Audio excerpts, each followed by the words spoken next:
elementary and secondary ed. And so that's the timeline that we've been given, that you will be given your second go-round on your ERA funding. Because, of course, you know, we've funded all of the positions in local money, waiting for the dollars to come back so that we can then transfer the funds appropriately. And as March quickly comes, concerned, because when you don't, as you say, when you don't have the money in the bank or in the pocket, you get very concerned. So. They know we gave them the message loud and clear that this money has to be expedited. As soon as it comes to the state, it's got to be turned around right away. So I am very sensitive to that, and we are dogging that. We'll be watching as the date gets close to make sure that that in fact happens. And the second part, those of us that elected to hold some of that money out for year 2 for FY11, any problems with that? No, I don't. Great. Just what I wanted to hear. Thank you. Anything else from the committee? I just have one question myself. The issue of the governor including the $600 million, do we have a time frame under which we might understand better whether the money would come to the state to plug that hole? It's a pretty big hole the governor would have left without the $600 million. So, I mean, would we be able to say, for example, by May you would know that it's not coming, or you would know that it is coming, or is it just an open-ended question that we have to wait on and we don't have an answer to that?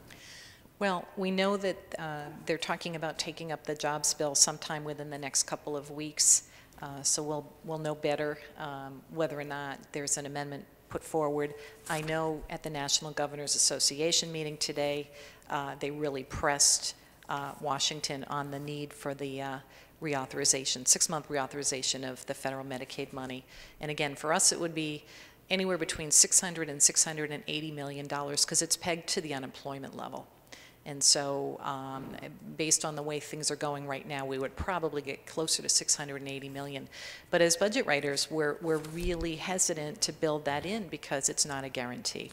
But I think as the jobs bill comes forward, we'll have a better indicator. And as the healthcare bill comes forward, we'll have a better indicator. The president did write it into his budget, but I don't have a sense of exactly when that will be taken up. So, the Senate just passed it. Okay. Steve said the Senate just passed it. So, I mean, I think they've heard us loud and clear. We've called both of our senators. We've sent letters. We are, again, just really dogging this because this would be a tremendous help. But that said, I still think that you need to realize that the governor's promise to level fund is probably something, that I mean, at this point, I don't feel comfortable saying unequivocally that we can do that.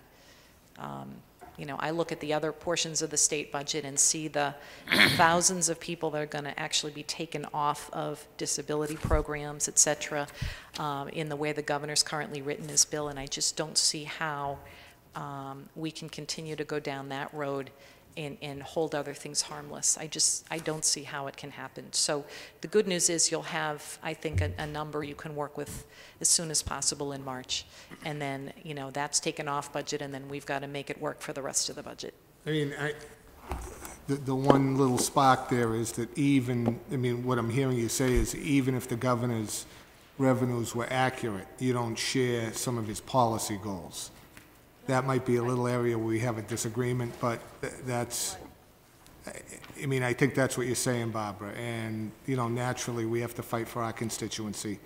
And I think if the governor's numbers were correct, we would have a polite disagreement with you about that. I mean, we realize there are other areas of the state budget that are having some difficult times, but... One of the issues, too, Mayor, is that the cuts to the other aspects of the budget were so severe that there is going to be a great deal of discussion on if we're going to do that again this year, and that's just a caution, but that's already out there, I know, in discussions.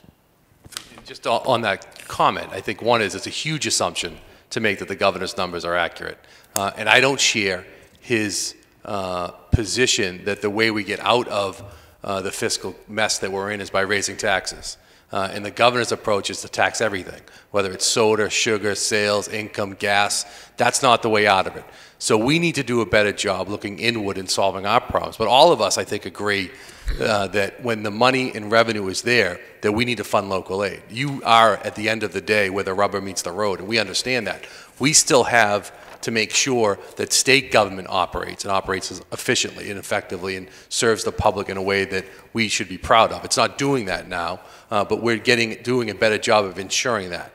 But if the revenues are where we would hope they will be, there is a commitment to fund local aid and to fund Chapter 70 because we understand the importance of delivering those services. The problem is the numbers are nowhere near where we would like them to be. The governor's budget is based upon numbers that no one could figure out where he got those numbers from, other than the sugar tax and all kinds of other taxes that none of us support. So we're getting there, and I think in the end of the day, there is a commitment and understanding by the legislature that we need to support our communities in the case of local aid in Chapter 70. Thank you. And if there's no other questions, I know the next on your agenda, I can look to my left, and I would just want to convey, I think on behalf of all of us, is that there's not a more important issue facing the city of Methuen than this new high school.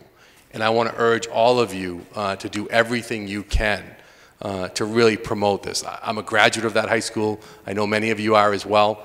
That is a high school that is in desperate need of an overhaul. And Mr. Mayor, I don't think you have gotten enough credit for the work that you have done in terms of getting us to the position that we are today. You all know 6, 7, 8 years ago we missed an opportunity. We can't afford to miss this opportunity. The future of the city, the future of all of our kids and grandkids is really in all of your hands. So I want to urge you to work well together in coming up with the best plan for the taxpayers and for the students of Methuen. And we are all committed to doing whatever we have to do to make that a reality. So again, thank you for inviting us all. We look forward to continuing the dialogue and working with you as we move forward on these budgetary problems. But budget aside, nothing's more important than this high school. We would just like to say to the three of you that we're in the local phase of it now, but we recognize, and I've said it many times, I'd like to say it here, that without the three of you opening the doors for us at MSBA, we got in year one, and we're deeply appreciative of the work that the legislative delegation did to get us there. And believe me, when I got in office as mayor, I didn't know how to open those doors in Boston, and the three of you really guided us to the point where we're at now, and I agree with you, Senator. It's nothing more important for the city. So thank you. Thank the three of you. Thank you. Thank you.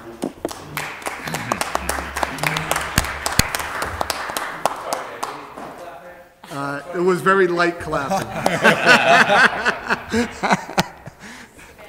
No, they're going to keep it there. They're going to keep it there. Thank you, brother.